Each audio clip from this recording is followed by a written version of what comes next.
Ustedes saben que la parasitosis en los niños es un tema muy importante, ¿no es cierto? Entonces ahora esta clase más de repaso, porque me ha dicho que hay 2 semestres que han pasado parasitología.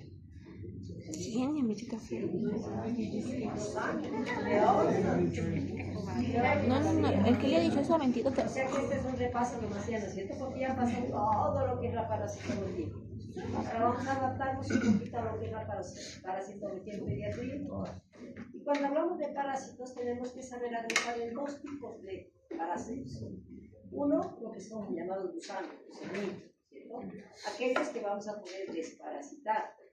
Y aquellos que están agrupados en la familia de los protozoarios, donde se los llama parásitos diarreogénicos, porque no se los puede desparasitar y necesitamos esperar que tengan manifestación clínica de diarrea para poder hacer el tratamiento correspondiente, ¿no es cierto? Por eso el sistema público, ¿qué es lo que hace? Se dice que la contaminación ambiental es muy alta. Principalmente estamos hablando de los países en desarrollo, donde la letrinización y el saneamiento básico en muchas partes del área rural no es la adecuada, ¿verdad? Entonces, ¿qué es lo que se condiciona? A través de que en general se van a contagiar los niños con parásitos. ¿A través de qué? El agua, ¿no es cierto? Las verduras que no son sometidas a cocción, ¿no es cierto? Y si estamos hablando de nuestro medio, hablamos de las verduras que no son sometidas a cocción, ¿con qué riegan? Con aguas de acequia, con agua de río, con agua de... no está garantizado, ¿no es cierto? Entonces, ¿qué significa eso? El alto riesgo de contaminación de los parásitos por ese tipo de aguas no adecuadas, vamos a decir, para el regado de las verduras, es que nos van a llevar a alta parasitosis, ¿no es cierto? Y ahí se decide que el sistema público, que es lo que tiene que establecer, tiene que garantizar que ese niño tenga una buena condición de vida, principalmente fuera de estos parásitos, porque los parásitos se lo van a comer la comida de los bebés, ¿no es cierto?, de los niños que tengan. Entonces, por eso el sistema público que establece desparasitación a partir del año, ¿no es cierto?, porque es la etapa en que el niño va a empezar a comer alimentos con riesgo de contaminación. ¿Y cómo se desparasita en el sistema público? El mebendazol, ¿no es cierto? Y el mebendazol damos una dosis única. ¿Para qué? Para matar a qué tipo de gusanos. A los hermitos, a los gusanos, ¿no? Aunque hay excepciones en que no van a morir por el mebendazol, por la dosis que damos, pero está dirigido a eso. Pero no existe una desparasitación, hemos dicho, para los protozoarios. Por lo tanto, ¿cuáles serán los de mayor riesgo? ¿Los protozoarios o los hermitos? Los protozoarios, porque los van a llevar a cuadros graves, ¿no es cierto? Entonces, cuando ya estamos hablando de los parásitos, decimos, dentro de la familia de protozoarios vamos a estudiar las anocomeras y las diarreas, y dentro de los hermitos vamos a hablar de los ascaris, de los esmeroides, de las xilostomas, de las Schistosoma manzoni, de los gengiloides electorales, de pichuris y las técnicas, ¿cierto? Que son los gusanos. Cuando ya vamos hablando de cada uno de ellos, cuando hablamos de las amebas, ¿cuáles son las 2 formas de presentación de las amebas? Una la vamos a llamar la forma infestante y otra la vamos a llamar la forma patógena.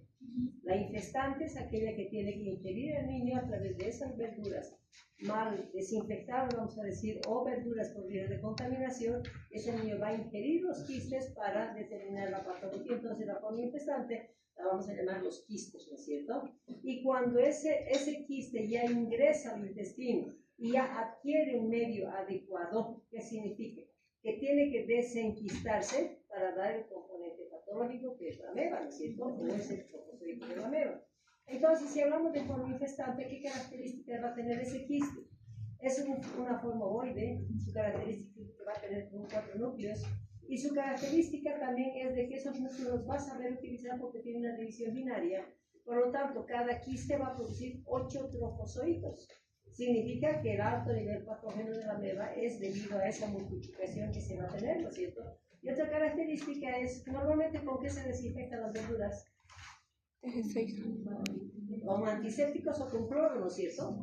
Entonces decimos, el quiste de la ameba es resistente al cloro, por lo tanto no le va a hacer nada a la desinfección. Entonces hablamos de cloración. ¿Con qué se clora el agua? ¿Con qué se potabiliza el agua?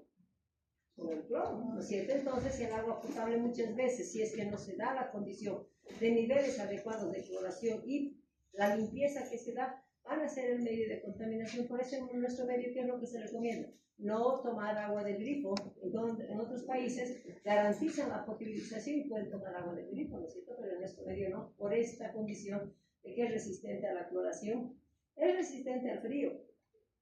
Esas personas que toman agüita del grifo y la huele hielito para sus refrescos, ¿es correcto? Riesgo, ¿no es cierto? Si hablamos del calor también, y hablamos del calor en el aspecto de que, como tenemos mucha fecalización en el medio ambiente, por la baja fecalización que tiene en el medio ambiente, ¿qué es lo que significa? Como se sabe que los quistes son eliminados por las deposiciones de aquellos niños que son portadores, van a hacer su deposición en el medio ambiente, se van a secar, son resistentes al sol, ¿no es cierto? Entonces, eso se vuelve polvo y con el viento va a contaminar las aguas, entonces ahí también va a ser medio de contaminación. Y finalmente se dice que es resistente a los antisépticos comunes. Y además, ¿a qué es resistente? A una barrera natural del organismo, que es el pH ácido. Es resistente al ácido. Por lo tanto, por eso es que tenemos alta incidencia de contaminación con amebas, porque ese quiste es resistente a todo. Una vez que el niño, por eso nos recomiendo agua que sea de botellón. La distribución de las verduras tiene que tener la concentración adecuada y de preferencia comprar verduras que tienen una garantía en el riego, hablamos de las bolsas, de viveros, etcétera, etcétera, ¿no? Pero cuando vemos en la cancha esos bollos así de lechuga hispana, compran de ahí la lechuga, alto riesgo, ¿no es cierto? Por eso se dice que el riesgo que tenemos que tener es consumir verduras que tengan garantía principalmente en el riego, ¿no es cierto? En la producción de estas verduras. ¿Por qué? Porque tenemos alto riesgo con la ameba principalmente. Una vez que esta amebita ha ingresado al organismo, tiene una temperatura adecuada, tiene un ambiente adecuado, una humedad adecuada, entonces ¿qué es lo que hace? Sabemos que en el sistema digestivo tenemos un medio ácido, que es el pH gástrico. Después el duodeno va a bajar esa acidez, se va a volver un medio alcalino. Entonces, ¿qué va a condicionar que ese quiste no soporte el medio alcalino? Le va a dar la oportunidad al desenquistamiento. Entonces, el desenquistamiento se va a considerar la formación del trofozoito. Y su característica de ese trofozoito es que tiene pseudópodos que le van a mover fácil, le van a permitir el movimiento muy fácil, pero es resistente al ácido, al frío no, entonces es muy sensible. Por eso se dice que el quiste se va a desenquistar en el intestino, y cuando en el intestino no encuentre un medio adecuado para su supervivencia, inmediatamente se va a proteger y van a formarse nuevamente los quistes para evitar la mortalidad de estos trofozoitos, ¿no es cierto? Entonces ahí hablamos de la forma infestante. Entonces, cómo se ingiere a través del quiste, cómo es su forma patógena a través del daño que va a producir los trofozoitos. Cuando estamos hablando de cómo se ingresa, os hemos dicho, ¿no es cierto? Va a ingresar en forma de quistes. Es en el sistema digestivo que se va a volver el trofozoito, sufriendo todo el cambio que significa de un quiste a un trofozoito. Entonces, la forma patógena que nos debe preocupar en la ameba son los trofozoitos, ¿no es cierto? Entonces, ¿y qué es lo que produce? ¿Dónde es su hábitat de preferencia de la ameba? ¿No es cierto? Entonces, decimos que este quistecito va a ingresar, va a adecuar un medio, va a encontrar un medio adecuado, y se dice que va a desenquistarse en un medio alcalino, y el duodeno es donde se va a encontrar un medio alcalino, donde se va a dar el desenquistamiento, pero no le interesa estar en el ilio ni en el duodeno, le interesa buscar su hábitat de preferencia, que es el colon. Por lo tanto, ¿qué tipo de diarrea va a producir si afecta el colon? Una diarrea inflamatoria o una diarrea oxidativa, ¿no es cierto? Entonces ahí estamos hablando de qué es lo que va a producir. Se va a producir este tipo de lesión, lo que se llama lesión en cuello de botella. ¿Y qué es lo que condiciona? Se dice que el trofozoito, este trofozoito, está cubierta por una sustancia que es la amebaporina. Esta amebaporina es una sustancia demasiado irritativa, donde se va a localizar en los espacios de las intervellosidades, y por esa irritabilidad de la amebaporina va a condicionar a que va a producir un proceso inflamatorio. Va a producir un proceso inflamatorio, muchas veces va a tener ulceraciones inclusive, pero esta sustancia, como se llama amebaporina, va a condicionar y va a aprovechar esas ulceraciones para producir un tejido de granulación. Por eso muchas veces tenemos amebas que se van a complicar con cuadros obstructivos. ¿Por qué? Porque se dice que esta ulceración que se va a dar por daño de tejido, por esta irritación de la ameba porina, pero al mismo tiempo responde con la formación del tejido de granulación, y dependiendo del grado de formación, eso puede producir, como decíamos, un cuadro obstructivo, y si son grandes formaciones de ese tejido de neoformación, van a formar masas, que se va a llamar el ameboma, que es una complicación que se espera de la ameba para producir cuadros obstructivos.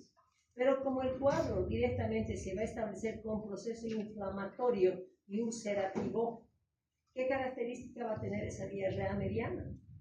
Va a darle las mismas características de una diarrea colónica, ¿no es cierto? Va a ser verdosa, en poca cantidad, principalmente va a producir moco, y ocasionalmente también puede presentar sangre. Por eso cuando hablamos de sangre decimos, o es una ameba que me va a producir una disentería mediana, o es una ameba, una Shigella o una E. coli, que es una disentería bacteriana, ¿no es cierto? Entonces, la fisiopatología en base a esto está producida específicamente por esta sustancia, produciendo un proceso inflamatorio a nivel colónico.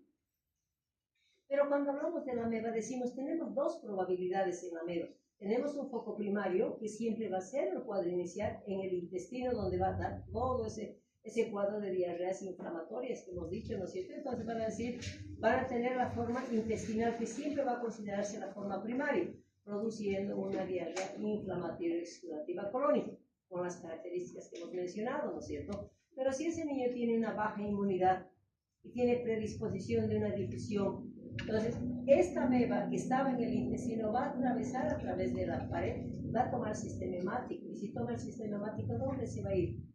Va a dirigir primero hacia el hígado. El drenaje hemático siempre va a estar pasando por el hígado. Entonces ese trofozoito de la ameba va a aprovechar esta invasión hepática y va a localizarse en el hígado y va a formar un absceso amebiano, que se lo llama, que muchas veces se lo tiene que diferenciar con el absceso bacteriano, se queda en el hígado y va a multiplicar. Esto le va a permitir que después, a través del sistema hemático, siga su difusión y va a poder tomar todos los órganos que están cerca al hígado. Hablamos del corazón, hablamos de pulmones, incluso hablamos de piel, produciendo la amebiasis extrahepática. Entonces, lo que tenemos que manejar es todo niño que vayamos a ver con una diarrea mediana, vamos a decir, siempre estemos vigilando la probabilidad de que pueda haber una difusión y puede producirnos una amebiasis extrahepática en condición de baja inmunidad principalmente, ¿no es cierto? Entonces, si estamos hablando de las dos presentaciones, decimos, no existe forma extrahepática si no ha empezado con un cuadro intestinal como foco primario, no existe. Y cuando hablamos de la afección intestinal, hemos dicho, es exclusivamente el colon, ¿no es cierto? Y aquí se va a formar la lesión en el cuello de botella, que se llama. Va a dar una diarrea inflamatoria, por lo tanto va a ser una diarrea exudativa. ¿Es aguda o es crónica?